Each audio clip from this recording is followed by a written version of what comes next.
বাড়ির পুরনো স্টোররুমে তালা খুলতে গিয়ে যখন চাবি হাতের মধ্যে খুঁড়ছিল শ্বশুর যে পেছন থেকে এসে আমার কবজি ধরলেন এবং কানে কানে এমন একটা শর্ত বললেন যেটা শুনে আমার পুরো অস্তিত্ব কেঁপে উঠল। সেদিন সকালবেলা শাশুড়িমা বাজার গেছেন, স্বামী দপ্তরে, আমি একা বাড়িতে পরিষ্কার করছিলাম। হঠাৎ শ্বশুরজি বললেন, বৌমা, স্টোররুমটা খুলতে হবে, ওখানে কিছু পুরনো জিনিস আছে। আমি চাবির গোছা নিয়ে স্টোররুমের সামনে দাঁড়ালাম। ঘরটা বছরের পর বছর বন্ধ ছিল, তালা মরচে পড়ে গেছে। আমি চাবি ঘোরাতে লাগলাম, কিন্তু খুলছিল না।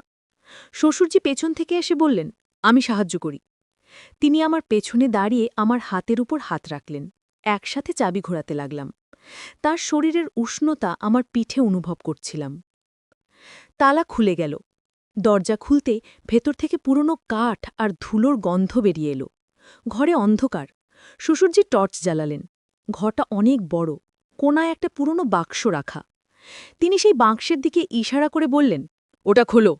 আমি বাক্স খুললাম। ভেতরে অনেক পুরনো ফটোগ্রাফ, গয়না, টাকার বান্ডেল। আমি অবাক হয়ে তাকালাম। শ্বশুরজি দরজা বন্ধ করে দিলেন। বললেন, এগুলো আমার ব্যক্তিগত সম্পদ, কাউকে বলিনি, এমনকি তোমার শাশুড়িকেও না। আমি জিজ্ঞেস করলাম, তাহলে আমাকে কেন দেখাচ্ছেন? তিনি আমার কবজি ধরলেন। টর্চের আলোয় তার চোখ জ্বলছিল। খুব নিচু গলায় বললেন, কারণ এগুলো সব তোমার হবে, শুধু একটা শর্ত পূরণ করতে হবে। তুমি আমার সাথে পালিয়ে যাবে। আমরা নতুন শহরে গিয়ে স্বামী-স্ত্রী হিসেবে বসবাস করব। আমার শ্বাস বন্ধ হয়ে এলো। এত টাকা, এত গয়না! মনের গভীরে একটা লোভ জেগে উঠল। তার প্রস্তাব শুনে একটা অদ্ভুত রোমাঞ্চ অনুভব করলাম, কিন্তু গলা শক্ত করে বললাম, বাবা, এটা কি বলছেন? আমি তো আপনার পুত্রবধূ, এমন অসম্ভব কথা কিভাবে ভাবতে পারেন? এই গল্পটি সম্পূর্ণ শুনলে আপনাদের পানি অটোমেটিক বের হয়ে যাবে। সো যত দ্রুত সম্ভব হাতের কাছে টিস্যু নিয়ে বসে পড়ো। বিছানার চাদর যেন নষ্ট না হয় সেটা সম্পূর্ণ খেয়াল রাখার অনুরোধ জানিয়ে গল্পটি এখন শুরু করব। তার আগে সর্বশেষ অনুরোধ, দয়া করে এমন পানি বের করার গল্প নিয়মিত শুনতে আমাদের চ্যানেলটি সকলেই সাবস্ক্রাইব করুন। ধন্যবাদ।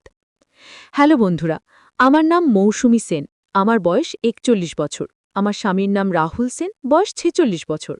আমাদের ২ সন্তান, রিয়া আর তন্ময়। রিয়া ১৮ বছর বয়সী, কলেজে পড়ে।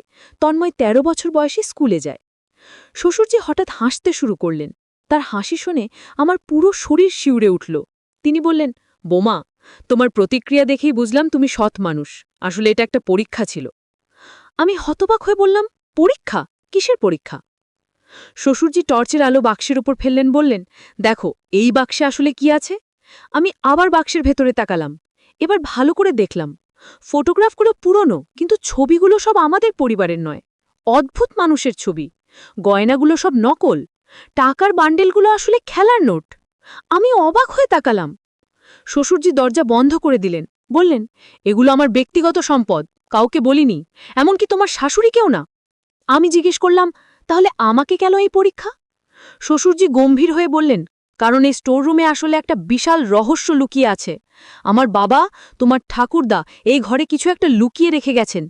তিনি মারা যাবার আগে আমাকে বলেছিলেন যে শুধুমাত্র পরিবারের সবচেয়ে সৎ এবং বিশ্বস্ত মানুষই সেই রহস্য জানতে পারবে। আমি অনেক দিন ধরে চিন্তা করছিলাম কাকে এই দায়িত্ব দেব। আজ দেখলাম তুমিই সেই যোগ্য মানুষ। আমি এখনো কিছু বুঝতে পারছিলাম না। বললাম, কিন্তু বাবা, রহস্যটা কি? শ্বশুরজি স্টোররুমের দেয়ালের দিকে হাঁটতে লাগলেন। একটা পুরনো আলমারির পিছনে গেলেন। হাত দিয়ে দেয়াল টিপতে লাগলেন। হঠাৎ দেয়ালের একটা অংশ খুলে গেল। একটা গোপন দরজা। তিনি বললেন, এই দরজার ভেতরে যা আছে তা আমাদের পরিবারের ৩ প্রজন্মের রহস্য। আমার বাবা ছিলেন ব্রিটিশ আমলের একজন গোয়েন্দা। তিনি স্বাধীনতা আন্দোলনের সাথে যুক্ত ছিলেন।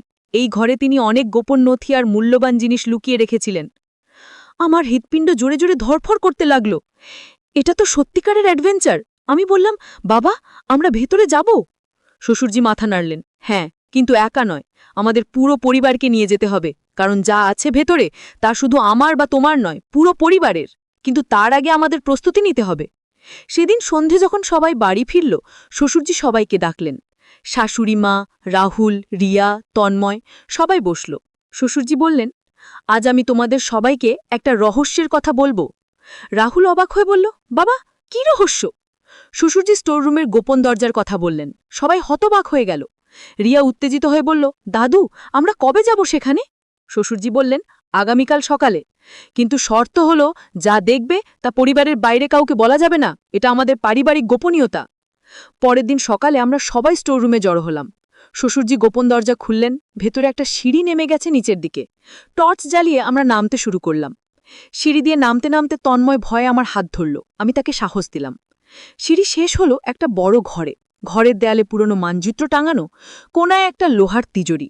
শ্বশুরজি তিজুরির সামনে গেলেন, একটা পুরনো চাবি বের করলেন পকেট থেকে। তিজুরি খুললেন, ভেতরে অনেক পুরনো কাগজ, কিছু সোনার মোহর, একটা পুরনো ডায়েরি। শ্বশুরজি ডায়েরিটা হাতে নিলেন, বললেন, এটা আমার বাবার ডায়েরি। এখানে তিনি স্বাধীনতা আন্দোলনের সময় তার সব অভিজ্ঞতা লিখে রেখেছেন। রাহুল ডায়েরিটা হাতে নিল, পাতা উল্টাতে লাগল। হঠাৎ তার মুখ ফ্যাকাশে হয়ে গেল।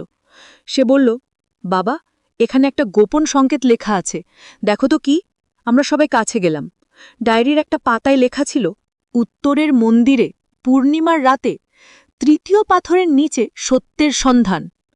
শাশুড়িমা বললেন, এটা কি বোঝায়? শ্বশুরজি চিন্তিত হয়ে বললেন, আমার বাবা আমাদের গ্রামের উত্তরে একটা পুরনো মন্দিরের কথা বলতেন। মনে হয় হয়তো সেখানে কিছু লুকিয়ে আছে। রিয়া উত্তেজিত হয়ে বলল, তাহলে আমরা সেখানে যাব না কেন? শ্বশুরজি বললেন, যাব, কিন্তু পূর্ণিমার রাতে। আজ থেকে 5 দিন পর পূর্ণিমা। পরবর্তী 5 দিন আমরা প্রস্তুতি নিলাম। শ্বশুরজি গ্রামের মানচিত্র দেখলেন, রাহুল প্রয়োজনীয় জিনিসপত্র সংগ্রহ করল, আমি খাবার দাবার তৈরি করলাম। রিয়া আর তন্ময় উত্তেজনায় ঘুমাতে পারছিল না। পূর্ণিমার রাতে আমরা রওনা হলাম। গ্রামটা আমাদের শহর থেকে প্রায় 30 কিলোমিটার দূরে। গাড়িতে করে পৌঁছালাম সন্ধ্যায়। মন্দিরটা একটা পাহাড়ের উপর। আমরা পাহাড়ে উঠতে শুরু করলাম। রাস্তা খুব খারাপ, পাথর আর কাটা ঝুপে ভরা। তন্ময় কয়েকবার হোঁচট খেল, রাহুল তাকে কোলে তুলে নিল। প্রায় 1 ঘণ্টা পর আমরা মন্দিরে পৌঁছালাম। পূর্ণিমার জ্যোৎস্নায় মন্দিরটা রহস্যময় দেখাচ্ছিল। প্রাচীন পাথরের স্তম্ভ, ভাঙা দেয়াল, ঘাসে ঢাকা মেঝে। শ্বশুরজি ডায়েরিটা বের করলেন, আবার সংকেতটা পড়লেন। বললেন, তৃতীয় পাথরের নিচে। কোন তৃতীয় পাথর? আমরা খুঁজতে শুরু করলাম। মন্দিরের মেঝেতে অনেক পাথর ছিল। হঠাৎ রিয়া চিৎকার করে উঠল, দাদু, এখানে দেখো, 3টে পাথরের নম্বর লেখা আছে। আমরা সবাই দৌড়ে গেলাম। সত্যি, পাথরগুলোতে বাংলায় 1, 2, 3 লেখা ছিল। তৃতীয় পাথরটা অন্যগুলোর চেয়ে একটু বড়। রাহুল আর শ্বশুরজি মিলে পাথরটা সরানোর চেষ্টা করলেন। পাথরটা খুব ভারী। আমি আর শাশুড়িমাও সাহায্য করলাম। অনেক কষ্টে পাথরটা সরালাম। নিচে একটা গর্ত, গর্তের ভেতরে একটা ধাতব বাক্স। রাহুল বাক্সটা বের করল। বাক্সে একটা তালা। শ্বশুরজি তিজোরি থেকে আনা চাবিগুচ্ছ বের করলেন, একটা ছোট্ট চাবি দিয়ে তালা খুললেন। বাক্স খুলতেই আমরা সবাই অবাক হয়ে গেলাম। ভেতরে প্রচুর সোনার অলংকার, রত্নপাথর, পুরনো মুদ্রা এবং একটা চিঠি। শ্বশুরজি চিঠিটা পড়তে লাগলেন। চিঠিতে লেখা ছিল, আমার প্রিয় পুত্র, যদি তুমি এই চিঠি পড়ো তাহলে বুঝব তুমি আমার সংকেত উদ্ধার করতে পেরেছ। এই সম্পদ আমি স্বাধীনতা আন্দোলনের সময় দেশের জন্য সংগ্রহ করেছিলাম, কিন্তু ব্রিটিশরা খুঁজছিল, তাই লুকিয়ে রেখেছি। এখন দেশ স্বাধীন। এই সম্পদ তোমার পরিবারের। ভালো কাজে ব্যবহার করবে, তোমার বাবা। শাশুড়িমার চোখে পানি এসে গেল। তিনি বললেন, ঠাকুরমশাই কত কষ্ট করেছিলেন দেশের জন্য। শ্বশুরজি মাথা নিচু করে বললেন, বাবা চাইতেন এই সম্পদ দিয়ে আমরা ভালো কাজ করি, দরিদ্রদের সাহায্য করি, শিক্ষার প্রচার করি।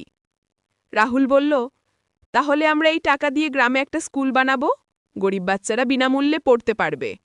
রিয়া বলল, আর একটা চিকিৎসা কেন্দ্র, গ্রামের মানুষরা যেখানে বিনামূল্যে চিকিৎসা পাবে। তন্ময় বলল, আর একটা বই পড়ার ঘর, যেখানে সবাই বই পড়তে পারবে। আমি বললাম, আর নারীদের জন্য সেলাই প্রশিক্ষণ কেন্দ্র, যাতে তারা নিজেদের পায়ে দাঁড়াতে পারে। শাশুড়িমা হাসলেন, বললেন, ঠাকুরমশাইয়ের স্বপ্ন পূরণ হবে। সেই রাতে আমরা মন্দিরে বসে পরিকল্পনা করলাম, কিভাবে ঠাকুরদার স্বপ্নকে বাস্তবে রূপ দেব।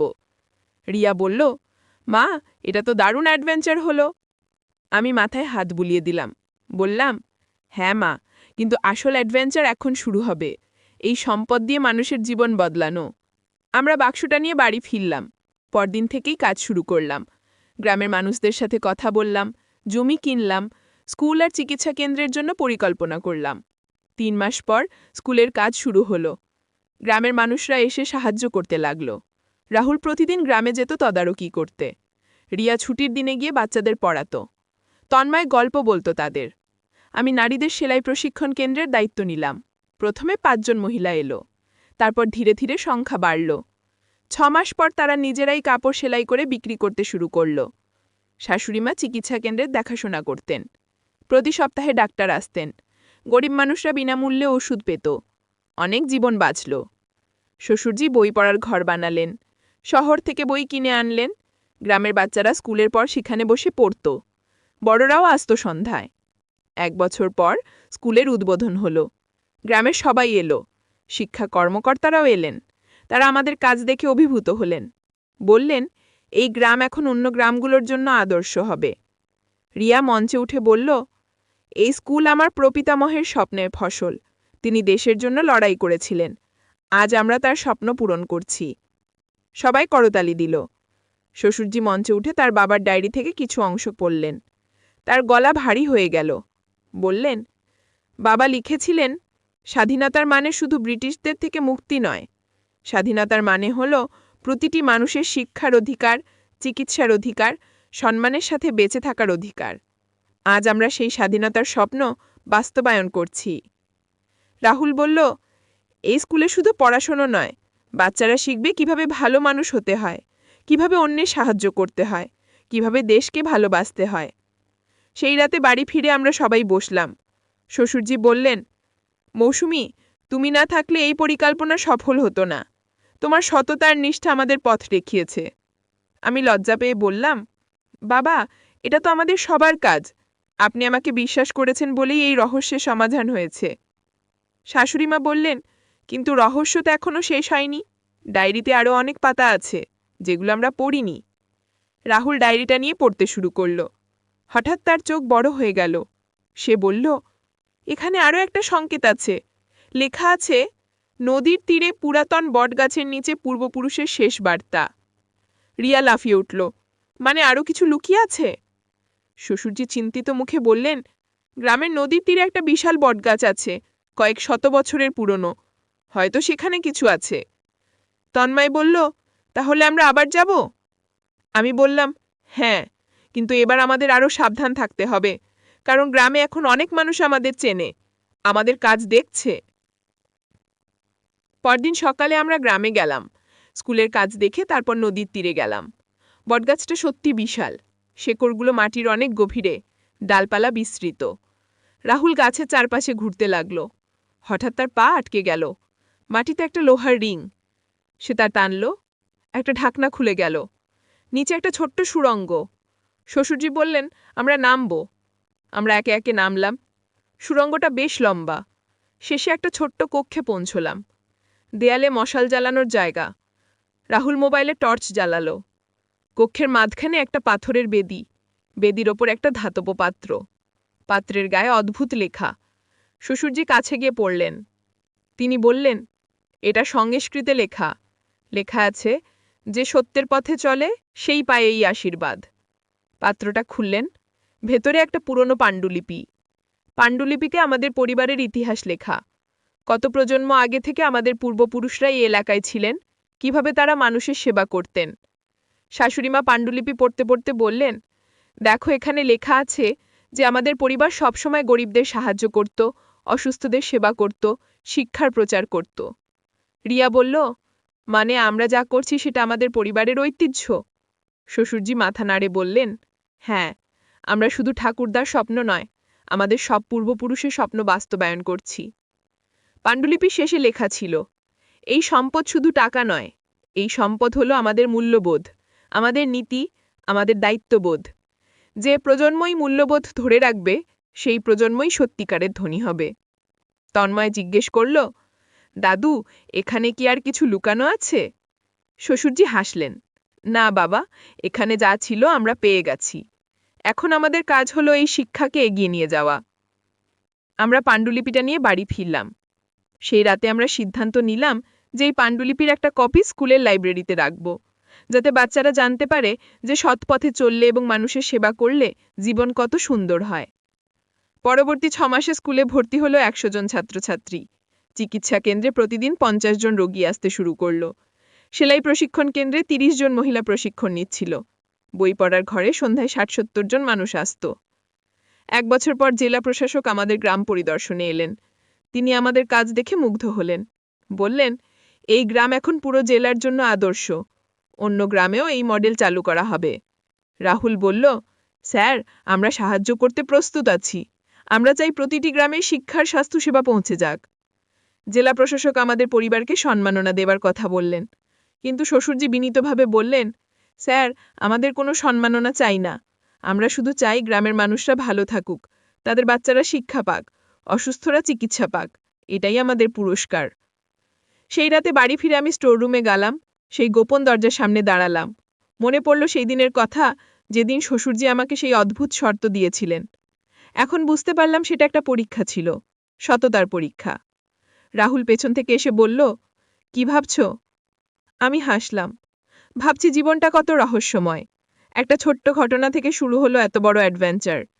রাহুল আমার হাত ধরল, এবং এই অ্যাডভেঞ্চার এখনো শেষ হয়নি। আমাদের সামনে আরও অনেক কাজ বাকি। পরদিন রিয়া একটা খবর নিয়ে এলো।